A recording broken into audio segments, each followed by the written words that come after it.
내가 무엇을 할 수 있는지 알려줍니다. 하나님의 말씀을 듣는 이 시간에 내 마음은 열려 있으며 나는 변화될 것입니다. 아멘.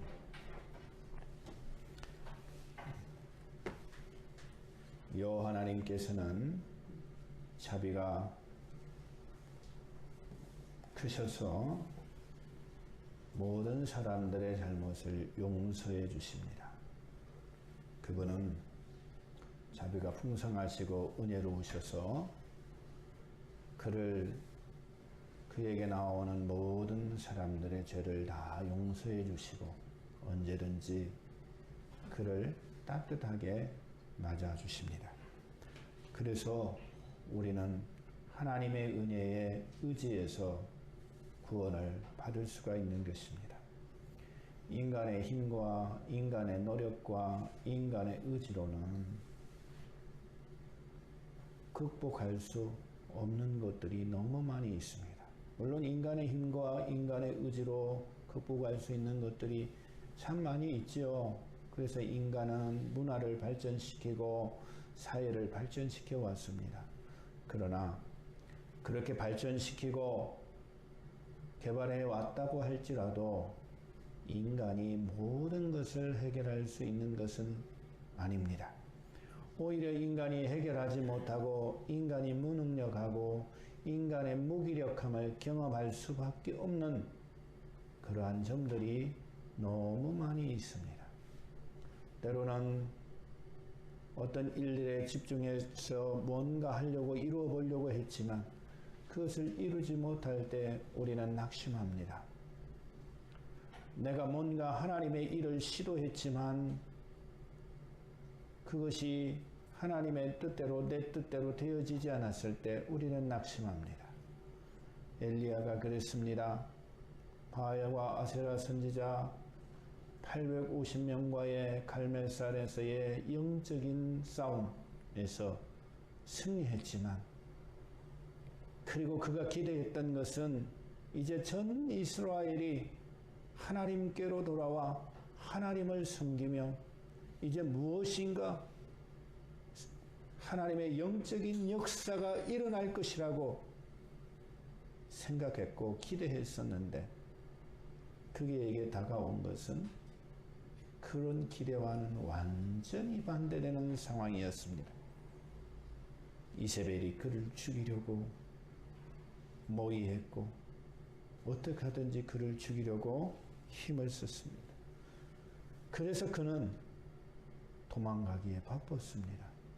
피하기에 바빴습니다. 우리는 이럴 때 어떤 상황들이 일어날까요? 엘리야가 어떻게 했습니까? 로뎀 나무 아래에서 자기 신체를 한탄하면서 낙심하고 무기력감에 빠져서 차라리 내가 죽는 것이 낫습니다. 고백하는 것을 볼 수 있습니다. 이것이 인간이 극복할 수 없는 것들입니다. 인간은 모든 것을 다 할 수 있는 능력을 가지고 있는 것처럼 보이지만 사실 약하디 약한, 연약하디 연약한 인간들입니다. 이러한 극복하지 못하는 것들 때문에 인간은 자포자기하고 또 그 상황 가운데에서 하나님보다는 자기 눈에 보이기 쉬운 일들을 선택합니다. 그게 바로 무엇입니까? 첫 번째는 우상을 숭배하는 일입니다. 눈에 보이지 않는 하나님을 섬기는 것보다는 내 눈에 보여지는 우상이 더 가까이 있는 것 같습니다. 눈에 형체적으로 나타나 있는 그 우상이 더 중요한 것 같아요. 그래서 그것을 섬깁니다. 또한 무엇이 있습니까? 하나님께서 말씀하신 뜻대로 살기는 쉽지가 않습니다. 때로는 내 것을 포기해서 나누어 줘야 됩니다. 내가 그동안 애쓰고 수고하고 무진장에 땀 흘려서 모았던 것을 나보다 어려운 사람들에게 나누어 줘야 됩니다. 근데 사람은요, 그렇게 하기가 쉽지가 않아요. 왜요? 누구든지 사람은 소유욕을 갖고 갖고 있기 때문에 그렇습니다. 아마도 사람의 손이 물론 뭐 다른 과학적으로 설명하면 인간의 기능을 요구하겠지만 사람의 손은 늘 움켜쥐는데 익숙해져 있습니다. 아마 그 정도 심리적으로는 사람이 뭔가 가지려고 하는 소유욕이 강해서 그렇게 되지 않았나 하는 생각도 해봅니다. 뭐 이건 제 얘기예요. 제 생각이에요. 그냥 무슨 정설이 아니니까 따지지 마십시오. 어쨌든 인간이 가지고 있는 그런 욕심과 욕구로 인해서 인간은 어떻게 됩니까? 선하신 하나님의 말씀을 따르기보다는 그저 이 세상의 원리와 이 세상에서 가르치는 윤리적인 삶을 따라 살아갑니다. 오늘날 뉴스를 장식하고 있는 성적인 문제와 관련된 이야기들이 왜 그렇게 일어납니까? 그것은 인간이 가지고 있는 근본적인 쾌락을 따라 살아가기 때문에 그렇습니다. 근본적인 욕구로 살아가는 거예요. 어찌 보면 일반 동물들보다 인간이 더 악한 존재라고 보여지는 게 그 같아요. 일반 동물들은 짝짓기가 종족을 보존할 필요가 있을 때에만 그렇게 합니다. 그런데요, 인간은 그렇지 않지요. 더 악한 모습으로 나아가는 것이 인간의 모습입니다. 그리고 그것을 자랑 삼아 카톡방에 올리기도 하고 이런 일들이 일어나고 있는 것을 우리는 뉴스를 통해서 볼 수 있습니다. 이러한 것들이 무엇입니까? 인간의 악함입니다. 인간이 악하기 때문에 그러한 일들을 저지르고도 좋아라 해요. 사실 이게 이 검찰에 잡히지 않았다고 한다면 어떻겠어요? 어떻게 하든지 빠져나가려고 면피하려고 합니다. 이게 다 인간이 가지고 있는 악의 근본적인 문제입니다. 이 악이 어디로부터 왔어요? 이것은 사실 실제적인 악이고 그 악의 근본적인 건 뭐예요? 인간이 하나님을 올바로 섬기지 않았기 때문에 그렇습니다. 오늘 호세아가 외쳐댔던 이스라엘도 이 모습을 가지고 있었습니다. 하나님께서는 북이스라엘을 향하여 외쳐댔어요. 가장 큰 외침이 뭡니까? 바알을 숭배했다는 거지요. 그런데 그 바알을 숭배함으로 말미암아 나타난 일이 뭐예요? 포악과 압제와 그걸로 인해서 약자들의 부르짖음이 나타났다라고 하는 것입니다. 이것은 하나님의 뜻을 거스르는 일이었습니다. 하나님께서는 부자와 가난한 자가 같이 협력하여 잘 살기를 요구하셨습니다. 그것이 하나님께서 정의와 공평으로 다스리는 나라의 모습이었습니다. 그래서 하나님께서는 사회적 규범들을 많이 만들어 놓으셨어요. 그것을 구약의 율법이라고 해서 치부하고 그것은 지킬 필요가 없다라고 말하는 것은 하나님의 말씀을 잘못 이해하는 것입니다. 하나님께서는 우리가 하나님의 자녀로서 어떻게 살아가야 되는지를 분명하게 보여주신 것입니다. 하나님께서 이스라엘 백성을 애굽 땅에서 구원하시고 그 구원받은 하나님의 은혜를 경험하고 하나님의 구원을 경험한 하나님의 백성들이 어떻게 하나님의 나라를 이루어가며 하나님의 통치를 받으며 살아가는지를 보여주는 것이 구체적으로 말씀에 놓으신 율례와 규례, 우리가 말하는 구약의 율법들인 것입니다. 그런데 이스라엘 백성, 이 호세아 시대의 이스라엘 백성은 아시리아의 멸망전 바로 직전입니다. 이때 호세아는 북이스라엘의 이 극악무도함이 잔혹하기 때문에 그들에게 대하여 외쳐댔습니다. 호세아의 주된 메시지의 가장 중심은 오늘 본문에도 나오는 하나님께 돌아오라라고 하는 것이었습니다. 하나님께 돌아오면 어떻게 하십니까? 하나님께서는 그들의 모든 죄를 용서해 주십니다. 북이스라엘의 잘못과 북이스라엘의 패망과 멸망은 그들의 불의함 때문에 엎드려졌다. 오늘 본문은 말씀하고 있습니다. 그런데요, 하나님께 돌아오면 하나님이 어떻게 하십니까? 4절에 내가 그들의 반역을 고치고 기쁘게 그들을 사랑하니니 나의 진노가 그에게서 떠났습니다. 말씀하고 있습니다. 여호와께 돌아오면 그들의 불의를 제거해 주시고 이스라엘 백성의 잘못과 허물을 용서해 주시고 그들을 새롭게 회복시켜 주신다라고 말씀하고 있습니다.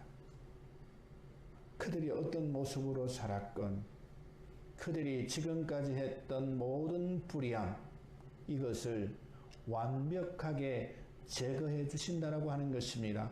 용서하신다라고 하는 것은 바로 그 의미가 있습니다. 예수님께서는 이 세상에 오셔서 우리를 위하여 십자가에 못 박혀 죽으셨습니다.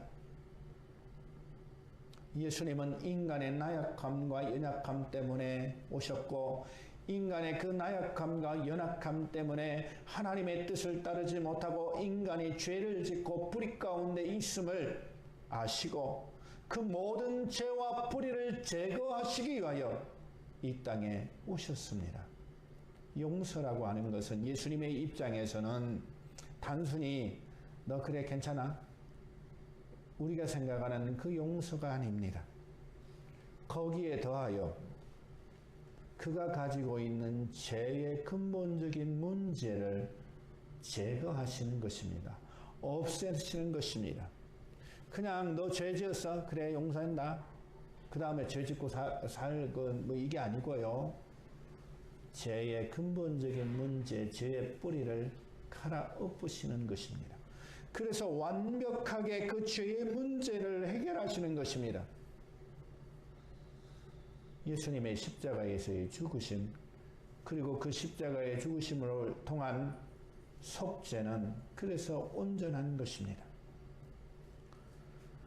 하나님께서 북이스라엘의 모든 불의를 제거하시고 그들의 모든 죄를 용서하시고 다시 그들의 하나님이 되어주셔서 그들을 지키시고 돌보아 주시는 것처럼 예수 그리스도께서는 십자가의 죽으심으로 말미암아 우리가 가지고 있었던 모든 불의와 모든 악함과 모든 잘못들을 용서하셨습니다. 그리고 그것을 이해하시고 받아들여 주시고 용서하신 것뿐만 아니라 그것을 제거하셨습니다. 이제 그들 가운데 더 이상 그 문제가 발생하지 않도록 죄의 문제를 완전히 제거하셨습니다. 그래서 성경은 우리를 의인이라고 묘사하고 있는 것입니다. 의인이라고 칭하고 있는 것입니다. 왜요? 예수님께서 불의를 완전히 제거하시고 죄의 문제를 완전히 해결하셨기 때문에 그렇습니다. 그러므로 우리는 의인입니다. 문제는 여기에서 우리가 의로운 생활을 하느냐 안 하느냐 문제는 좀 뒤로 넘겨놓겠습니다. 어쨌든 우리는 예수 그리스도의 은혜로 말미암아 하나님께서 주시는 그 속죄하심으로 말미암아 모든 불의가 제거되고 다시 하나님의 백성이 되었습니다. 하나님의 형상과 모양으로 창조되어 이 땅에 하나님의 뜻을 심어야 될 하나님의 사람들, 인간들, 그 인간들이 범죄함으로 하나님의 뜻을 따르지 아니함으로 죄인이 되었고 하나님을 배반한 자가 되었고 하나님을 거스리는 자가 되었고 그런 인간들을 위하여 예수님께서는 이 세상에 오셨고 예수님이 죽으심으로 말미암아 우리는 회복되었고, 우리는 다시 의인이 되었고, 우리는 다시 하나님의 섬기는 하나님의 자녀가 되었습니다. 그런데요, 이스라엘 백성들이 하나님을 버림으로 나타났던 결과들이 뭡니까? 단순히 죄를 짓는 것만 나온 게 아닙니다. 그들이 죄를 지음으로 말미암아 나왔던 결과들은 고난과 고통과 부르짖음이었습니다. 여러분, 우리가 하나님을 떠나고 하나님의 은혜대로 살지 못하고 이 세상에서 죄를 짓고 살면 나타나는 것은 고통과 고난과 불의입니다. 어떤 사람들은 하나님을 믿고도 여전히 죄를 짓는다는 사람들이 있음을 말합니다. 예, 우리의 현실적인 눈에 그렇게 보여지는 사람들이 많이 있습니다. 그들에게 남아있을 것은 오로지 불의와 고통과 고난밖에 없습니다. 죄의 결과는 결국 죽음으로 그것을 갚을 수밖에 없습니다. 여러분, 예수 그리스도 안에 있는 자유를 누리시기를 바랍니다. 그리스도께서 우리를 그 죽음 가운데서 구원하시기 위하여 십자가에 죽으셨습니다. 그 십자가의 죽으심을 묵상하시고 다시는 우리를 그 죄의 늪에서 꺼내 오신 예수 그리스도의 은혜를 따라 사시고 다시는 그 죄의 구렁텅이 속으로 빠지지 마시기를 바랍니다. 예수님께서 개가 그 토하였던 곳에 되돌아간다라고 말하였던 것처럼 많은 사람들이 하나님께서 베푸시는 이 은혜를 알고도 하나님께 나아오지 않는 그런 모습을 보여주고 있는데요. 여러분, 지금도 예수님께서는 우리를 기다리고 계심을 깨달으시기를 바랍니다. 언제든지 우리가 예수 그리스도께로 돌아가면, 하나님께로 돌아가면 하나님께서는 우리를 용서하시고 우리의 모든 불의를 제거하시고 우리를 살리시고 우리를 구원해 주십니다. 이전의 모습들은 그래서 사라진 것입니다. 그래서 고린도후서 5장 17절에 누구든지 그리스도 안에 있으면 새로운 피조물이라고 선언하고 있는 것입니다. 모든 죄와 모든 잘못된 모든 것들이 사라지고 오로지 하나님의 자녀로 새롭게 탄생하는 것입니다. 새롭게 변모해 가는 것입니다. 이제 그는 더 이상 죄의 노예가 아니라 하나님의 은혜를 따라 살아가는 하나님의 백성이 되는 것입니다. 여러분, 새로운 피조물로서의 삶을 살아가시기를 바랍니다.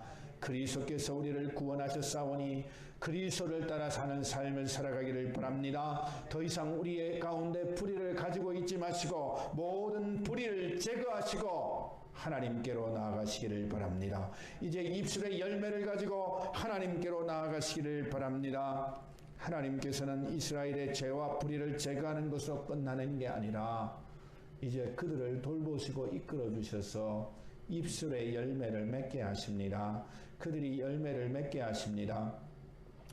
여러분 보세요. 하나님께서 4절부터 그들을 고쳐서 어떻게 그들이 되는가를 여러 가지의 모습으로 묘사해 놓고 있는 것을 볼 수 있습니다. 처음에 묘사는 백합화입니다. 그들이 백합화와 같이 피겠다 그랬어요. 샤론의 꽃, 이 백합화처럼 아름답게 필 것이다 라고 말씀합니다. 또 하나는 백향목이잖아요. 레바논의 백향목. 레바논의 백향목이 아주 곱고 이 높게 자라고 향기가 아주 좋은 그런 나무이잖아요. 그래서 이 레바논의 백향목이 어디에 쓰였습니까? 성전의 건축 재료로 사용되었습니다. 하나님의 성전을 짓는 건축 재료로 사용된 그 백향목과 같이 뿌리가 깊고 줄기는 곱게 뻗어 하나님 앞에 아름다운 향기를 드리는 나무가 될 것이다 이렇게도 묘사해 놓고 있습니다. 또 하나 또 뭐라고 얘기합니까? 포도나무같이 꽃이 피고 포도 열매가 맺히듯이 그 열매가 맺힐 것이라고 오늘 호세아는 하나님의 은혜를 경험한 백성들이 그렇게 될 것이라고 말씀하고 있습니다. 여러분, 여러분의 인생이 이렇게 될 줄 믿으시기를 바랍니다. 하나님 앞에 우리가 나가면 하나님께서 우리를 고치시고 우리를 새롭게 하셔서 완전하게 바꾸십니다. 내 인생에서 아무것도 안 될 것 같아요. 그런 낙심감과 좌절감이 들 때마다 우리는 너무너무 힘들잖아요. 때로는 그 힘듦이 너무 커가지고 자기 목숨을 스스로 끊는 사람들도 있잖아요. 그 무거움과 그 아픔과 그것이 너무너무 크고 짓눌려서. 그런데 여러분, 주님을 의지하시기 바랍니다. 주님은 없는 것을 있게 만드시는 하나님이십니다. 이 세상에 아무것도 존재하지 않고 땅이 혼돈하고 공허할 때에 하나님께서는 그곳 가운데 형체를 만드셨습니다. 해와 달과 별들을 만드셨고 땅과 바다를 나누셨고 하늘과 땅을 만드신 하나님이십니다. 이 세상의 모든 식물과 동물들을 존재케 하시고 사람도 존재케 하신 하나님이십니다.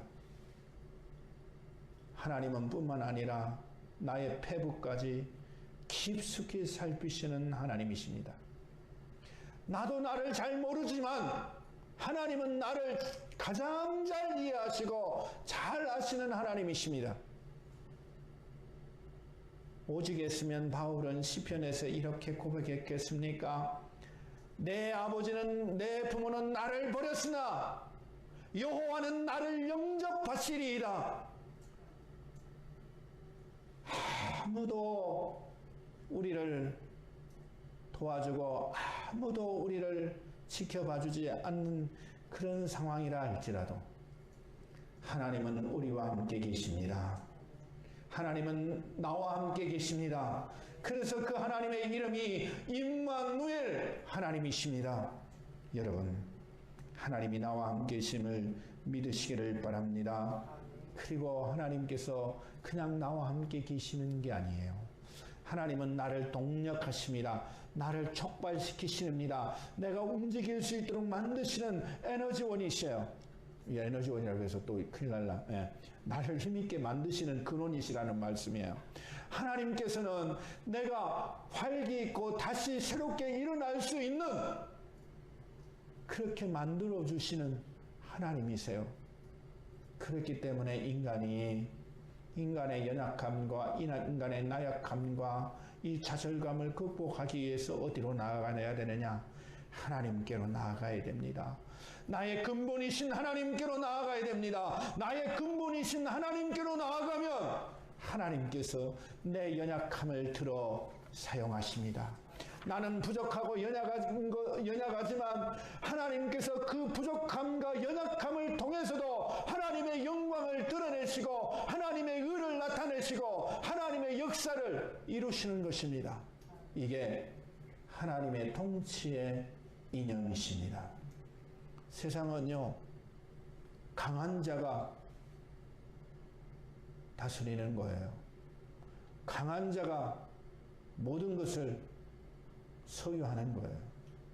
힘 있는 자가, 권력 있는 자가, 돈 있는 자가 모든 것 위에 있는 게 세상입니다. 그러나 하나님의 통치 이념은 그것이 아닙니다. 무명한 자 같으나 우리는 유명한 자입니다. 우리는 아무것도 가진 것 없는 자 같으나 우리는 모든 것을 가진 자입니다. 우리는 힘이 없는 자 같으나 우리는 능력이 있는 자입니다. 왜냐하면 우리에겐 하나님이 계시기 때문에 그렇습니다. 여러분, 아무리 힘이 없고 능력이 없어도 하나님을 믿으시기를 바랍니다. 오늘 이스라엘 백성을 어떻게 합니까? 그들을 멸망시켜야 되고 그들은 죽어야 마땅하고 그들은 아무 쓸모도 없고 아무 쓸짝도 없는데 그들을 변화시키고 그들을 새롭게 하셔서 그들이 세상 그 무엇보다도 소중하고 세상 그 누구보다도 아름답도록 하나님은 만들어 주십니다. 그리고 그들의 삶 가운데 하나님이 원하시는 열매들을 맺도록 만드십니다. 그래서 그들이 와서 어떻게 해요? 우리가 숫송아지를 대신하여 입술의 열매를 주께 드리네이다. 이건 뭐예요? 수양의 기름보다 하나님의 말씀에 순종하는 진정한 제사를, 하나님 앞에 향기롭게 올려지는 제사를 드리겠다는 말이에요. 여러분, 우리의 삶을 통해서 하나님께 영광 돌리는 삶이 되기를 바랍니다. 그러기 위해서는 우리가 하나님을 의지해야 됩니다. 하나님이 우리를 그렇게 만드시는 하나님이시기 때문에 그렇습니다. 그렇게 우리가 온전히 하나님께 예배하고 하나님의 사람으로 살기 위해서는 하나님의 동력이 우리에게 필요합니다.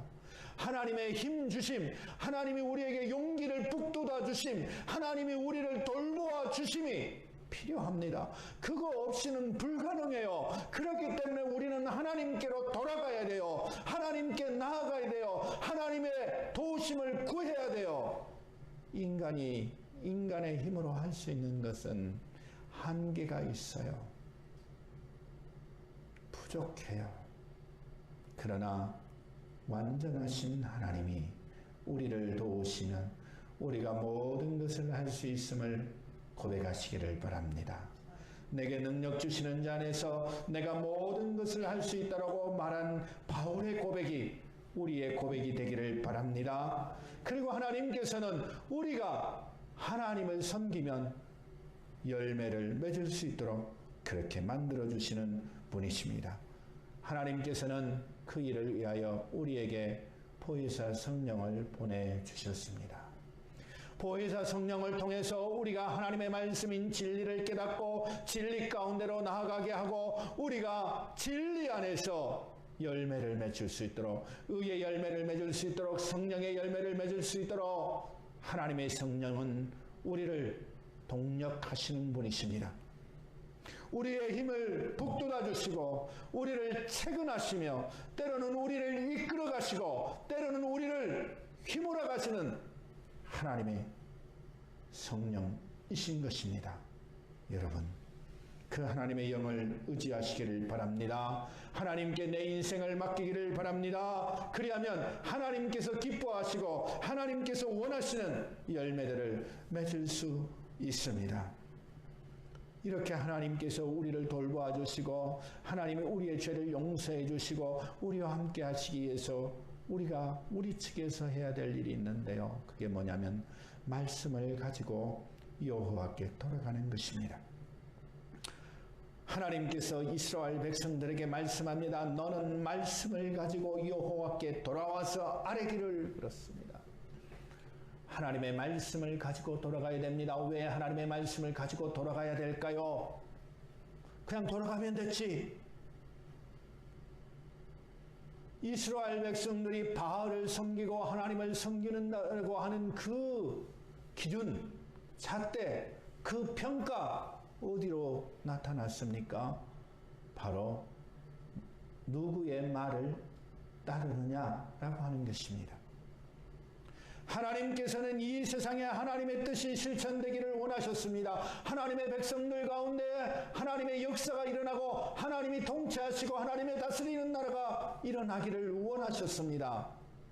하나님은 어떻게 하나님의 백성들을 통치하셨습니까? 모세를 통해서 하나님의 말씀을 주셨죠. 또 사사들을 통해서 주셨고 왕들을 통해서 선지자들을 통해서 주셨습니다. 하나님의 직접적 통치는 사실 없어요. 그런데요, 하나님께서 무엇으로 통치하시느냐? 하나님의 계명과 율례를 주심으로 말미암아 하나님의 백성들을 다스리십니다. 오늘날도 우리를 다스리시는 하나님은 하나님의 말씀, 이 성경을 통하여 우리에게 다스림을 허락하십니다. 그러므로 우리는 하나님의 말씀을 사모하고 성경을 읽고 성경을 묵상하며 성경의 말씀대로 따라 준행하고 살아야 됩니다. 성경이 가르치는 삶의 원리와 정신을 가지고 살아가야 됩니다. 이것이 하나님을 따르는 것입니다. 그런데 이스라엘 백성들은요, 바알의 가르침을 따랐어요. 그게 뭐예요? 내 욕심에 내 마음에 드는 건 뺏는 거예요. 누가 그랬어요? 아합이 그랬잖아요. 아합이 나봇의 포도원 얼마나 마음에 들어 했는지 몰라요. 그래서 나봇을 설득했잖아요. 내가 돈 많이 쳐줄 테니까, 시세보다 2배, 3배 쳐줄 테니까 그 포도원 나한테 파시오. 요새 장관 또 청와대 대변인 그 건물 산 것 때문에 난리가 났는데요. 아합도 그렇게 했어요. 내가 시세보다 많이 쳐줄 테니까 나한테 팔아라. 2배, 3배 줄 테니까. 그러니까 나봇이 얘기했어요. 뭐라고 얘기해요? 하나님께서 정하신 지게들을 내가 옮길 수 없습니다. 이 땅은 하나님께서 우리 지파, 우리 열조에게 주신 땅, 내가 내 마음대로 팔 수 없어요. 하나님이 내게 주신 기업입니다. 아합이 이 문제 때문에 고민하니까 이세벨이 옆에서 핀잔을 하잖아요. 지혜로운 여인 같으면 그렇게 하지 않았을 텐데. 뭐라고요? 당신이 왕이에요? 왕이 그것 갖고 고민합니까? 그냥 왕 마음대로 하면 되지. 그래서 어떻게 합니까? 아합이 나봇을 죽이죠. 하나님의 방식대로 나봇을 죽이고 그 나봇의 포도원을 빼앗아 버립니다. 이게 바알의 통치 이념을 따르는 모습이에요. 그러니까 그곳에 무죄한 자의 피가 흘려지고 폭력과 압제가 난무하고 잘못된 거래와 잘못된 모습들이 팽배하게 되는 것을 볼 수 있습니다. 아합은 하나님을 믿는다고 표현하지만 자기의 실제의 삶 속에서는 바알의 가르침을 따랐습니다. 그래서 이스라엘 백성들이 하나님께 돌아올 때는 하나님의 말씀을 가지고 돌아와야 하는 것입니다. 이제부터는 내가 하나님의 가르침을 따라 살겠습니다. 세상의 이념과 세상의 이치와 지금까지 살아왔던 나의 삶의 정신이 아니라 하나님께서 내게 말씀하시고 내게 가르치시는 이 정신, 성경의 삶의 원리를 따라 내가 살아가겠습니다. 그리고 나는 이제부터 하나님의 가르침을 따르겠습니다. 라고 생각하고 하나님께 오는 것이 말씀을 가지고 돌아오는 것입니다. 여러분, 이렇게 하나님의 말씀 가운데 하나님의 다스림을 받기 위하여 나오는 하나님의 자녀들을 하나님께서는 끝까지 사랑해 주십니다. 그들을 붙들어 주시고 그들 가운데 함께해 주시며 그들에게 아름다운 모습이 되도록 만들어 주십니다. 여러분, 마음을 가지고 몸과 마음이 다 하나님을 섬기기를 바랍니다. 마음을 다하고 뜻을 다하고 성품을 다하여 하나님을 사랑하시기 바랍니다. 이사야가 지적한 것처럼 마음은 없고 몸만 성전에 와 있는 그런 모습이 아니라 몸과 마음을 다하여 하나님을 섬기시기를 바랍니다. 그러면 하나님께서 여러분들을 오늘 이스라엘 백성들에게 약속한 것처럼 레바논의 백향목 같게 해주시고 골짜기에 백합화같이 만들어주시며 포도 열매가 가득한 포도원처럼 여러분을 만들어 주실 것입니다. 여러분이 그 하나님의 사랑과 은혜를 누리시기를 바랍니다. 기도하겠습니다. 자비하신 하나님, 우리 아버지, 은혜와 사랑을 감사합니다. 거룩하신 하나님께서